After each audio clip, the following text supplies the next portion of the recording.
안녕하세요. 안녕하세요. 저희는 한국공인회계사와 스타트업랩이 함께한 콜라보 프로젝트로서 스타트업이 평소에 갖고 있었던 지저분하고 짜증나고 모르겠고 뭘 어디서 어떻게 해야 될지 도저히 답이 나오지 않는 그러한 경영관리 이슈들만 쏙쏙 뽑아서 한 번에 이제 꿀팁을 제공하는 그러한 방송입니다. 오늘은 전문가 박예인 노무사님 나오셨습니다. 안녕하세요. 네, 안녕하세요. 많은 분들이 사실 스타트업을 운영하다가 항상 이 고민스럽고 어떻게 될지 모르겠는 분야 중에 하나가 바로 노무예요. 그렇죠. 맞습니다. 그래서 오늘 주제는 특별하게 이 스타트업이 놓치기 쉬운 주요 포인트라고 해서 직원편을 준비했습니다. 우리가 지금 해야 될 거는 바로 뭐예요? 4대 보험의 취득 상실입니다. 이 부분은 많은 스타트업들이 항상 물어보시는 질문이죠. 네, 맞습니다. 처음에 이제 사업자 등록증을 내고 나서 혼자 하실 때는 굳이 물어보지 않으시지만 한 명이라도 불러들여 이제 채용하게 되면 그때는 이제 4대 보험은 내가 들어줘야 되는지 만약에 들게 되면은 어떻게 들어줘야 되는지 관련해가지고 굉장히 많이들 물어보시죠. 그래서 이번 시간에는 스타트업이 직원을 고용할 때 4대 보험은 무엇이며 어떻게 가입하고 신고 의무 절차는 무엇이 있는지 통합적으로 알아보는 시간을 갖도록 하겠습니다. 자, 먼저 4대 보험이란 뭔지 명확하게 한번 쭉 시원하게 정리해 주시죠. 네, 우리가 많이 쓰시는 그 단어가 사회보험입니다. 하지만 정확한 단어는 사회보험이 맞습니다. 아, 그래요? 사회보험이었군요. 네, 사회보험입니다. 그냥 우리가 부르기 편하게 4대보험, 4대보험 이렇게 이야기를 하지만 사회적 위험을 보호하고자 드는 보험이다 라고 하기 때문에 사회보험이라고 이야기를 하면 질병이나 장애, 노령, 실업, 또 사망 등에 이르게 되는 사회적 위험들을 그 국가적인 차원에서 공적으로 보호를 해주기 위해서 만들어 놓은 보험이라고 할 수가 있겠습니다. 직원을 고용하면 사회보험을 가입해야 될 의무가 생긴다는 건데, 자, 이에 대해서 말씀해 주시죠. 대부분 그런 거 많이 듣지 않으세요? 이번에 직원 고용했는데 4대 보험을 들지 원천세 3.3%를 뗄지 물어봤더니 4대 보험 가입 안 하고 3.3% 한다라고 하더라. 그렇게들 많이들 물어보시죠. 네. 왜냐면 4대 보험은 사용자 부담금도 있고 실제 직원 부담금도 있기 때문에 그냥 비용을 아끼고자 좀 3.3% 프리랜서 계약 어떠십니까? 라고 물어보는 경향이 있습니다. 네, 그쵸. 그리고 많은 분들이 당연히 또 아까 말씀하셨다시피 사용자도 내가 내야 되는 돈이 있기 때문에 또 근로자 입장에서는 이게 대충 한 4대 보험 전체 다 하면 한 월급의 9%에서 10% 정도 되거든요. 그렇죠. 예, 근데 3.3%와 9%를 이렇게 따져보면은 그래서 당연히 4대 보험 가입을 하지 않겠다라고 하는 경우가 굉장히 많이 있으신데요. 여기 화면에서 보시다시피 4대 보험은요, 내가 직장에 들어갔다 라고 하면요, 이건 선택할 수 없습니다. 무조건 의무 가입.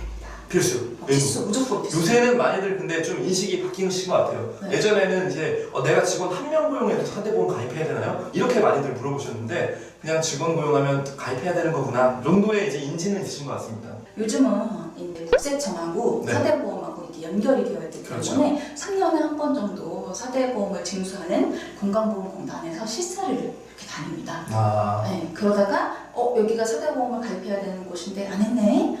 라고 하면 이제 엄청 과태료를 꽉 때려서 법대로 여러분들 내가 그냥 근로자를 고용하게 된다고 하면은 무조건 또 의무 가입해야 된다라는 걸 생각하시면 되고요.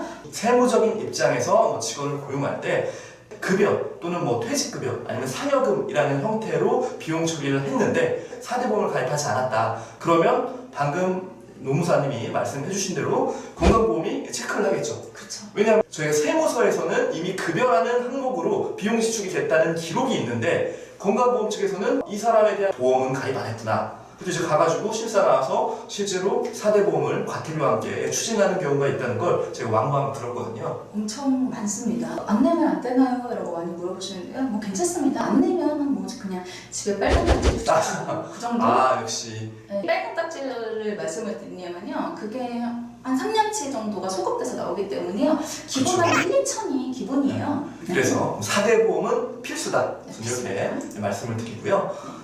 저희가 이제 직원을 고용할 때 세법적으로는 계약 기간이 3개월 미만인 분들은 일용 근로자라고 하고 3개월 이상이면 이제 정규직이라고 해서 그거에 대한 이제 세금 신고 처리가 좀 달라집니다. 아시다시피 일용 근로자에 대한 지급 영수증 제출은 1년에 이제 4번 분기별로 하도록 되어 있고요. 예전에는 실제 정규직 근로자로서 1년 동안에 받은 급여를 정산하는 연말정산을 1년에 한 번 하도록 되어 있는데 2019년도에 법이 개정돼서 사업소득자와 근로소득자가 이번 달이죠. 7월 10일까지 상반기 1월부터 6월에 대해서 근로소득에 대한 간이 지급명세서 제출 의무가 새롭게 신설됐습니다. 그거 우선 놓치시면 안 되시고요. 4대 보험의 이제 의무 대상, 그러면은 지금 사업장과 근로자가 있는데 정리해서 말씀해 주신다면? 한 명 이상 근로자를 사용하는 모든 사업장은 무조건 4대 보험을 가입을 해야 합니다.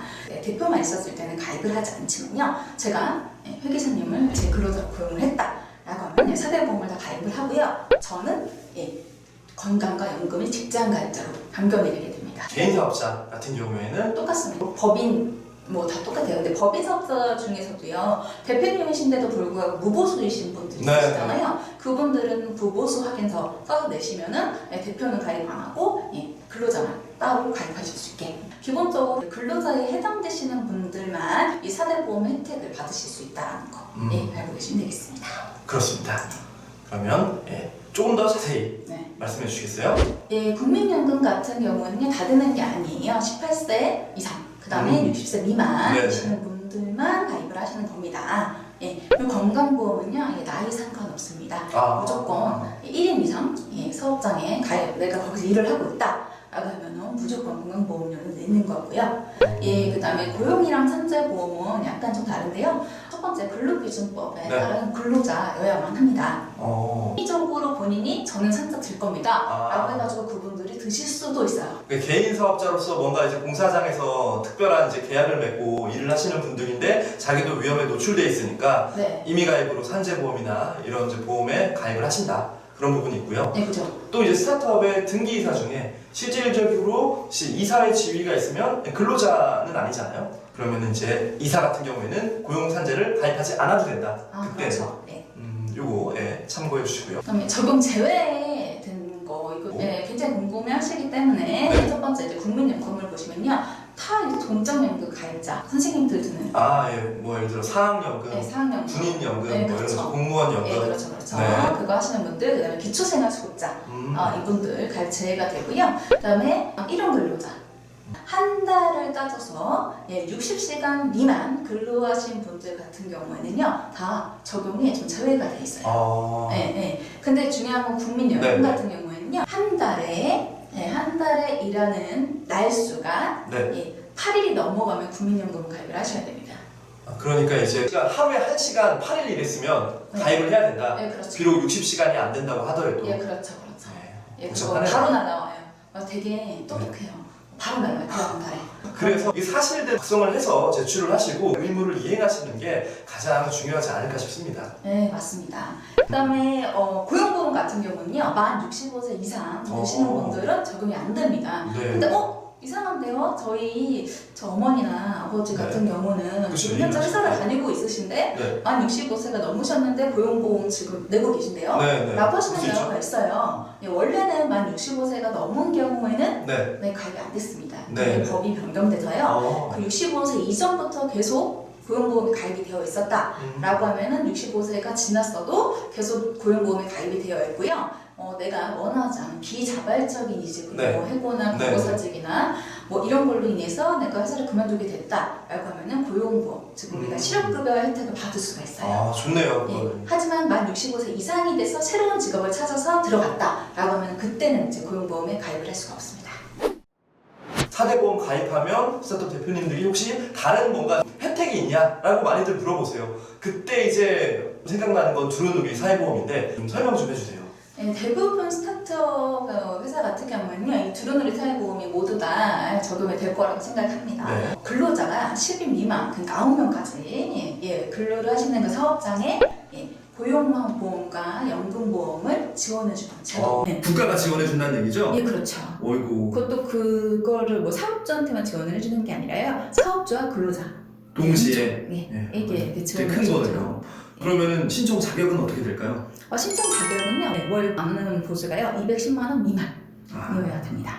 210만 원 미만입니다. 근데 여기서 또 하나 물어보시는 게 이게 평균 급여이기 때문에 상여를 포함해서 210만 원이 초과되면 나중에 토해낼 수 있다. 네, 맞아요. 이거 좀 염두에 두시면 좋을 것 같아요. 네, 맞습니다. 원래 처음에 시작이 됐을 때는요, 무조건 근로자 사용자 50대 50 이렇게 줬었어요. 네네. 그런데 일자리 안정자금이라고 네. 뭐 갖고 계신 분도 있으실 거예요. 요새 핫하죠. 네. 일자리 안정자금. 일자리 안정자금이 들어오면서 처음 가입하시는 분들한테 최대 90%까지 예, 지원이 되게 됐습니다. 90%는 정말 좋은데요. 예. 그러면서 기지원자의 경우는 이것 때문에 2020년까지만 지원이 되고요. 2021년부터는 지원이 중단되게 아 됐습니다. 그래요? 이거 혹시 소급 신청할 수 있나요? 혹시 내가 깜빡했다. 안 됩니다. 아 헐덜덜 안 된다고 합니다. 지금이라도 이 방송을 보신 스타트업 대표님들은 네. 반드시 지금 당장이라도 과거권은 안 된다고 하니까 신청을 하시는 게 중요할 것 같네요. 만약에 예를 들어서 이 네. 영상을 보고 계신 날이 7월 30일이다. 네. 지금 바로 당장 신청하셔야 됩니다. 여기 보시다시피 지원 신청에 속한 달에 고용보험료부터 해당 달에 그 말일까지 신청이 되는 거예요. 그래서 하루만 늦어도 한 달을 못 받는 거네요. 그렇죠. 굉장히 중요합니다, 이거. 네. 그다음에 제가 항상 두리누리 이제 얘기할 때 살짝 아쉬운 건 이게 이제 고용과 이제 국민연금만 적용이 되는 거예요. 네, 맞아요. 가장 큰 비율 중에 하나 이제 건강보험은 해당이 안 된다는 거. 건강보험은 또 이제 장기요양보험까지 같이 붙기 때문에 전체 요율로 따지면 꽤 크거든요. 오늘 정말 깔끔하게 이 4대 보험 취득 요건, 그 다음에 어떤 규정과 절차가 있는지 거기에 두루누리 혜택까지 미녀 농사님, 박예인 농사님이 나오셔서 아름답게 오늘도 설명을 해주셨습니다. 저희는 더욱더 좋은 컨텐츠로 찾아뵙겠습니다. 감사합니다. 감사합니다.